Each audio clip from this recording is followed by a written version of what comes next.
Good morning, wonderful freedom fighters and lovers of freedom. My returning subscribers and those who are watching without subscriptions, you guys are awesome. Those who are watching from a distance, I'm asking you to go ahead and smack the red button and click the notification bell so whenever we upload, you'll be able to get notified. My amazing people, this video is the tears of the sun. What it costs to be in Nigeria and what you have to pass through to survive as a citizen of a nation, and why you should stand up and fight for the repression. Like a person in a hurry, I said, please, I want my passport. You did not give me my passport. You did not give back my passport.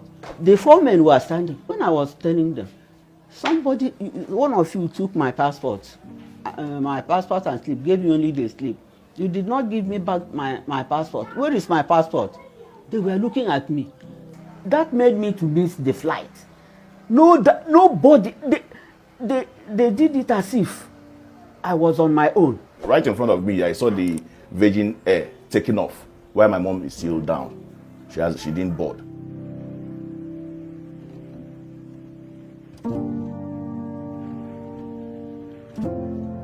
On the 2nd of December 2021, I took her with my wife to the airport because she was going to the UK. So we got there, we did all the checks, all the COVID checks and all that. Everything went perfect, smoothly. No, we never had any issues. She was in a wheelchair, they gave her a wheelchair. She can't really walk a long distance. She's aged, 73-year-old woman. We booked for full assistance from the airline, Virgin Atlantic. So at that point, we can't go in. We handed her over to the handler who took her in.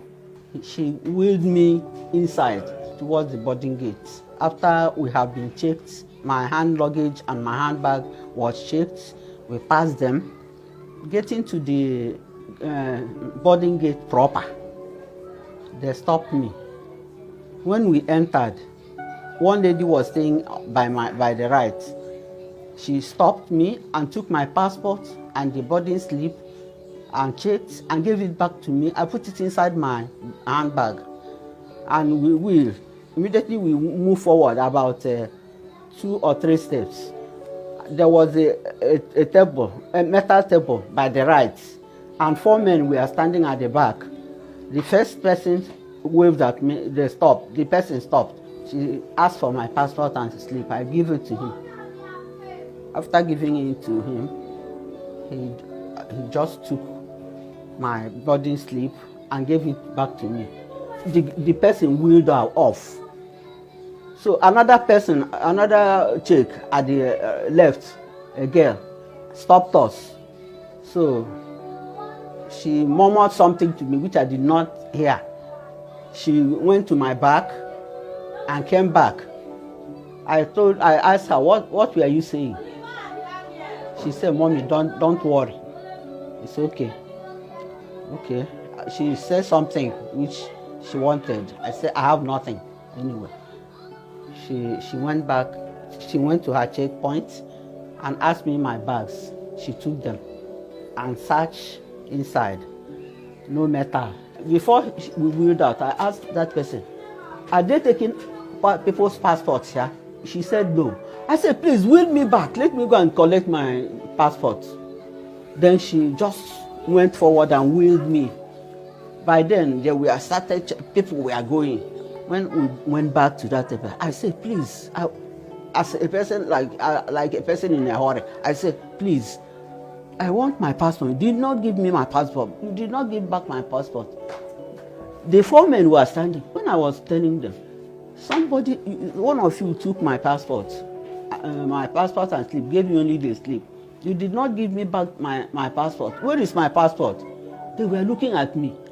I said, why are you looking at me? I'm asking about my passport. I started making some noise. Some of their staffs came. When they came, they said, what is it? I said, they took my passport here. We wheeled forward for another check. When I came back, they could not give me my passport. I said, what is happening here? What is happening? What is happening? I started shouting. I phoned my daughter immediately. I didn't look at their faces. because they were wearing face mask. I didn't even feel that anything could happen like that. The officers even could not even ask those people. The workers could not even ask those people what is happening. Am I going on my own? Are you not the people that's allowing us to go, and you are checking us? Then those people that check should look for my passport now. Immediately they say, "Mommy, don't let us check into your bag." I said, "This is my bag." They took my bag, went through it, and saw one passport. They took that passport. I said, this is an old passport. They said, okay. They opened it and read it. Nothing inside. They checked the date. Expired passport. It had been in my bag. A white man came. I said, what is happening? I explained everything. He said, I want to. I said, you are not searching this bag again because I'm fed up of repacking. He said, please, for the benefit of doubt, make me check. I just released it to him. He emptied my handbag on top of the. He started going through one by one, and saw the old one. Said, what? He looked at it. He said, no, this is my old, expired passport. He went to my and removed my hand luggage and removed everything. I just sat back. I was almost crying. I said, Mommy, don't cry, don't cry. So one of the officers came and told me, Mom, that I should calm down. Calm down for what? For my passport. You know the person that was there. Ask him. Will I tell what I did not know? Did you see any church at Tungamaje where we converged to pray for the coming of Biafra? To our greatest surprise, we saw police around 2:30 p.m. in the afternoon. Everywhere was filled up with the police, armed men. There are more than 40 police officers from IRT police. So what we saw was everywhere. They jammed me at the altar, started beating me, beating all of us. To the extent that one of our brother even peeping his clothes there. So from there, we don't know the reason why they were arrested. They were asking, who is brother, who is brother, who is brother? I said, it's me.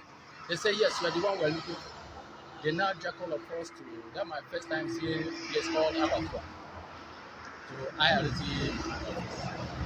When we get into that very place, I thought it was a joke, or am I not?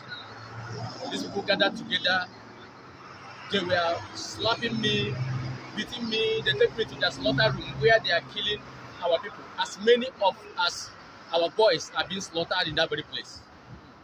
And they cannot deny that they are not selling their pass. Because they are using, most of those boys they are killing there, they use waterproof, black waterproof, to cover them and use tape on them. You know, that one is about to give up, they carry the remaining body, throw in the pickup, and zoom off that evening. So that day, they were beating me to an extent that I give up 2 good times. Because when I know how I give up was, when I fell down, I noticed myself like a spirit comes out and move. At a time, the spirit will come back again and enter the body. I will shake. I will jump up again. They say, oh, it's still alive. Oh. They start beating me that Nnamdi Kanu put chemical in my brain that want to divide Nigeria, that they cannot live and see it. And most of the people doing these things, they are all from South, most of them. They beat me. That's a happy first one. Second time, and a man now came up among them and said, why must they kill me just like that without any evidence? So that was why they took me to Abakari. Abakari asked me. I said, yes, I'm a Biafran. He said, why must you people come to divide Nigeria? For that reason, he will travel me.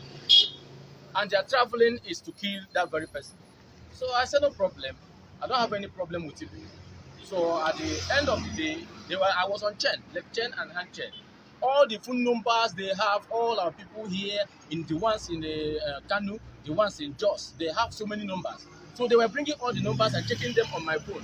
I said I don't know any of them. So I denied everybody, and I don't know anybody. Whom I know is myself and my family and these people that you arrested here.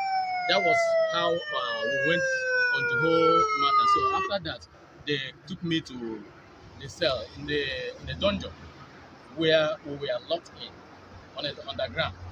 That underground is where I find myself with other my brethren. In a week time, they start releasing other people. They didn't release us. We are about 5 that remain, or 6 of us that remain inside that very dungeon. We are there. They didn't release us until we were there till other people, their people came and they were able to secure bail. It remains myself and Mazi Okosha, the one they arrested from East, from Ubuta. Till now he's still there, he's still in that underground. So, and some others for our boys that are still there, the ones they kill remain. They are still, some of them are still there. So there I was. My first time of seeing Barrister was last year, I think November or so. That was my first time. The first day I saw my wife, I saw this planet Earth, was on the 2nd of September. From that day they arrested me. Was my first day seeing my wife on 2nd of September, the day I saw my wife for the first time. So when I saw my wife, it was that day I was like, oh, so can I survive this very journey? So that is how the whole journey started. But you know, we are still moving forward and can't give up. They have killed our boys. They have killed our people. They pack people from east, they come, they slaughter them. They pack come, they slaughter as many as unnumbered. I was one of the people they signed, Abakari signed to travel with Red Big. It was when he was no more in the office. One of the officers now come and tell me, Pastor, do you know that you are one of the people that's supposed to travel? I said no. He said okay. They brought the case file, and it was written with red pen. So later it was changed to blue pen. After another person took over the office, that was why they didn't kill me. So that is how I see it. Thank God for my wife. My wife became a man. None of our brethren come around. None of our sisters come around. Only my wife was all over. As I'm talking to you now, her salary, she borrowed money. Her salary now is not up to 20,000 naira. And a lot of things. This is my condition I find myself. And look at me. This is my bed. You see, this is the last place I put my bed when I was. I don't use my bed here. I use my bed out this very place. But today, my wife bring my clothes. This is where I take rope to tie it because it can't hold. And I'm very fat now compared to when I come out. I think my wife has the picture. If you need the picture, she can give you the picture. When they bring us out, you will see my picture compared to today. Okay. Yeah, thank you for your audience. Thank you. Thank you for watching. If the video interests you, please share.